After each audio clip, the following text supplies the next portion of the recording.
Eleanor Vance, a name whispered with respect in New York legal circles, adjusted the cuffs of her impeccably tailored suit. The harsh fluorescent lights of the Tampa courtroom, a far cry from the warm, inviting glow of her Brooklyn office, did little to soften the sharp angles of her face, a face that had launched 1,000 verdicts. This wasn't her city. This was a legal battleground far removed from her urban comfort zone. Yet here she was, ready to fight. Today's case appeared on the surface as a simple contract dispute, a common legal challenge between two rival tech companies vying for dominance in the city's growing innovation hub. Vance, representing the smaller, scrappier startup, knew better than to underestimate her opponent. This wasn't just about dollars and cents. It was about principles, about ensuring the underdog had a fighting chance in a world rigged for the elite. She surveyed the scene, her eyes taking in every detail: the polished mahogany of the judge's bench, the somber faces of the jury, the smug smirk plastered across the face of opposing counsel. Each element was a carefully placed chess piece in the thrilling story that was about to unfold. Her every case was an unsolved mystery to be pieced together, and this one was no different. With a deep breath, Eleanor Vance opened her briefcase, the familiar scent of leather and legal documents, a comforting anchor in the unfamiliar landscape. As she straightened her shoulders and her heart began to race, she mentally played out the argument she would need to present to the jury. The game was afoot. Today, she wasn't just Eleanor Vance, lawyer. She was Eleanor Vance, champion of the underdogs, ready to navigate the treacherous terrain of the Tampa courtroom and deliver justice, New York style. The air in the courtroom thickened, the hum of the fluorescent lights suddenly amplifying as Judge Marcus Thorne entered, his presence as imposing as the century-old oak doors that sealed the room. He took his seat, his gaze sweeping across the courtroom, settling momentarily on Eleanor Vance. "Good morning, counsel," he intoned, his voice a low rumble that echoed through the chamber. As Eleanor began her opening statement, meticulously outlining the details of the contract and the injustices her client had suffered, Judge Thorne abruptly interrupted. "Ms. Vance," he stated, his voice now edged with steel, "I must object to your attire." The courtroom fell silent, every eye fixed on Eleanor. "That symbol," Thorne continued, gesturing subtly towards the delicate Christian cross adorning her neckline, "violates the neutrality of this court. Please remove it immediately." Eleanor's eyes narrowed, her New York resolve hardening against the sudden challenge. "Your Honor," she replied, her voice steady, "with all due respect, this cross is a part of my identity, a symbol of my faith. It does not impede my ability to serve my client or uphold the law. Courtroom neutrality is paramount, Ms. Vance," Thorne countered, his gaze unflinching. "I must insist. The stage was set for an unforeseen conflict." A gasp rippled through the courtroom, the collective breath of shocked onlookers. Eleanor Vance stood motionless, the weight of Judge Thorne's demand settling upon her like a physical burden. The delicate silver cross, a cherished heirloom from her grandmother, suddenly felt heavy against her skin. "Your Honor," Eleanor finally spoke, her voice calm despite the turmoil within. "Are you suggesting that I will be fined for expressing my faith?" Judge Thorne's jaw tightened. "I am suggesting, Miss Vance, that you will be fined for disrupting the decorum and neutrality of this court. The choice is yours." The silence stretched, each second amplifying the internal battle raging within Eleanor. To remove the cross would be a concession, a betrayal of her deeply held beliefs. To refuse would be an act of defiance, potentially jeopardizing her client's case and her own career. Was she willing to sacrifice everything for this principle? Was this small, seemingly insignificant symbol worth the potential legal ramifications? The courtroom held its breath, waiting for her decision, a decision that would define not only her future, but perhaps the very boundaries of personal expression within the hallowed halls of justice. A flicker of defiance ignited in Eleanor Vance's eyes, replacing the momentary hesitation with a steely resolve. She straightened her shoulders, the weight of the silver cross suddenly feeling lighter, a symbol of strength rather than vulnerability. "Your Honor," she declared, her voice resonating with newfound conviction, "I respectfully decline to remove my cross." Judge Thorne's expression darkened, the lines etched on his face deepening with displeasure. "Ms. Vance," he warned, "you are bordering on contempt of court." "With all due respect, Your Honor," Eleanor countered, her voice firm but controlled, I believe your demand infringes upon my constitutional rights. The First Amendment guarantees freedom of speech, and symbolic expression is a protected form of that freedom." She paused, drawing upon her years of legal training, preparing to launch her counterattack. "Furthermore, I question the legal basis for your objection. What specific rule or precedent prohibits the wearing of religious symbols in this courtroom? I have reviewed the relevant statutes and find no such prohibition." A murmur rippled through the gallery as Eleanor challenged Thorne's authority, the untold stories of her resilience becoming legend. She was no longer just defending a client, she was defending the very principles upon which the American legal system was founded. The journey of discovery had begun, and the audience could see the secrets in the lamplight. This was more than a legal dispute.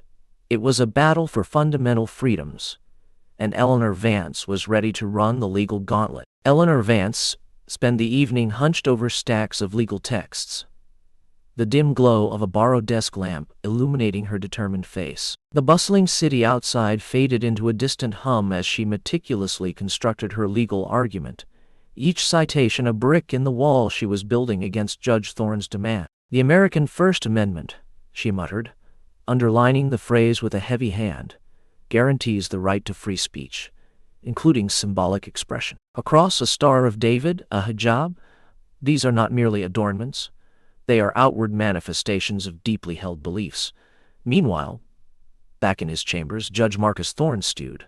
He believed the court should be strictly non-religious. "I am preserving the integrity of these halls," he grumbled, the weight of his self-righteousness heavy on his shoulders.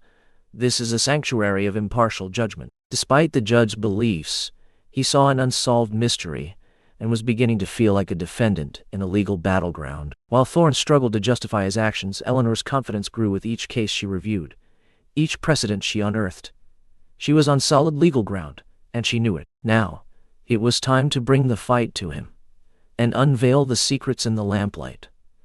The following morning, the tension in the Tampa courtroom was palpable. All eyes were glued to Eleanor Vance as she prepared to cross-examine Judge Thorne. The air crackled with anticipation. "Your Honor," Eleanor began, her voice ringing with an undercurrent of steel, "you have stated that your objection to my wearing a cross is based on the principle of courtroom neutrality. Is that correct?" Judge Thorne shifted uncomfortably in his seat. "It is."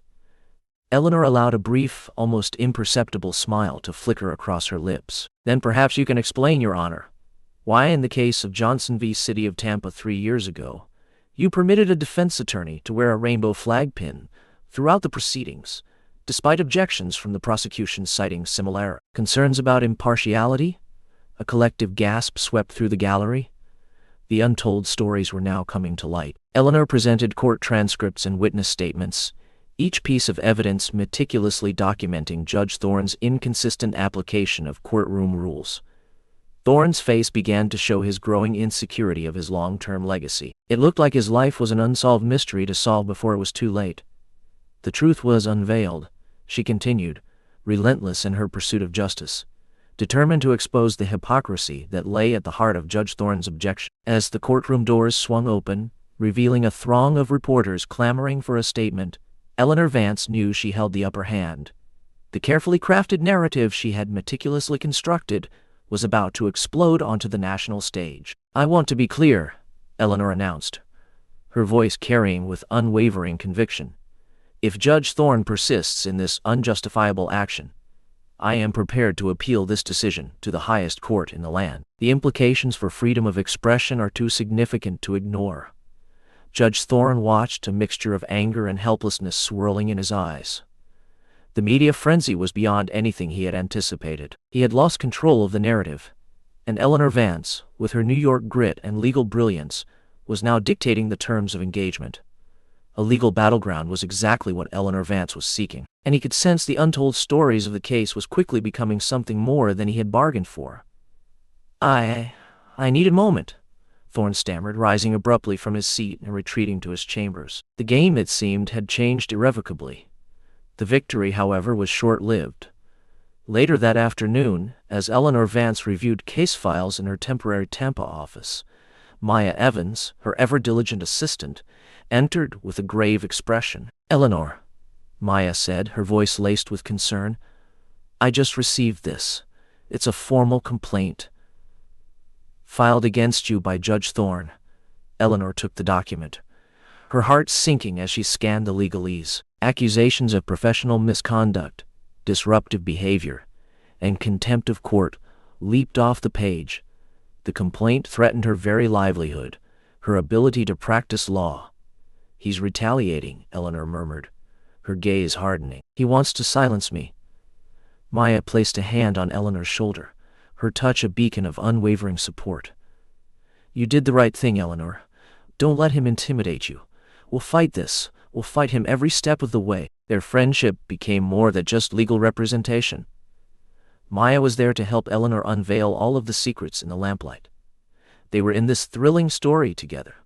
The following days were a whirlwind. News of the courtroom clash in Tampa spread like wildfire, igniting a national debate about freedom of expression, judicial overreach, and the very soul of American justice. Cable news networks ran segments featuring legal experts dissecting the case, debating the merits of Eleanor Vance's defiance and Judge Thorne's actions. Social media exploded with hashtags and trending topics, dividing the online world into fervent supporters and vehement critics.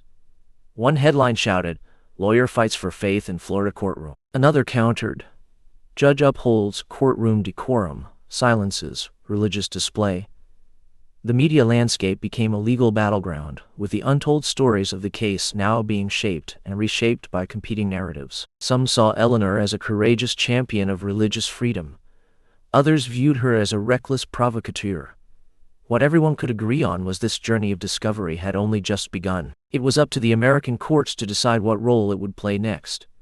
The escalating media storm forced the Florida Bar Association into action. Faced with mounting public pressure and the potential for lasting damage to the legal profession's image, the organization released a carefully worded statement, attempting to navigate the treacherous waters of public opinion. The Florida Bar recognizes the importance of both judicial independence and the protection of individual rights, the statement read. "We are committed to upholding the highest standards of ethical conduct and ensuring public trust in the legal system." Eleanor Vance understood the statement for what it was: a carefully calibrated attempt to avoid taking a definitive stance, an effort to appease all sides without truly committing to any. Judge Thorne, on the other hand, saw it as a veiled rebuke, a subtle indication that his actions were under scrutiny. Both knew this was just the beginning of something more. In their thrilling story, the stage was now set to understand who would stand for judicial rights and individual expression. What secrets in the lamplight would be brought forth was something they both could not know. Back in their makeshift Tampa office, the weight of the Florida Bar's statement hung heavy in the air. Despite the uncertainty, Maya Evans remained a steadfast source of support for Eleanor Vance. "Don't let this get you down," Maya said, her voice radiating confidence. "They're just trying to cover their bases. We know you did the right thing, and we're going to fight this misconduct complaint tooth and nail." Eleanor smiled, drawing strength from Maya's unwavering belief. "You know, Maya, I don't know what I'd do without you. You're not just my assistant. You're my confidante, my strategist, my rock." Together, they pored over the complaint, dissecting each accusation, strategizing their defense. They were a team, two women against the tide, united by a shared commitment to justice and an unbreakable bond of friendship. As their preparation drew on, all they were seeking was to show what secrets in the lamplight they were seeing, and it would be something that no legal battleground could defeat.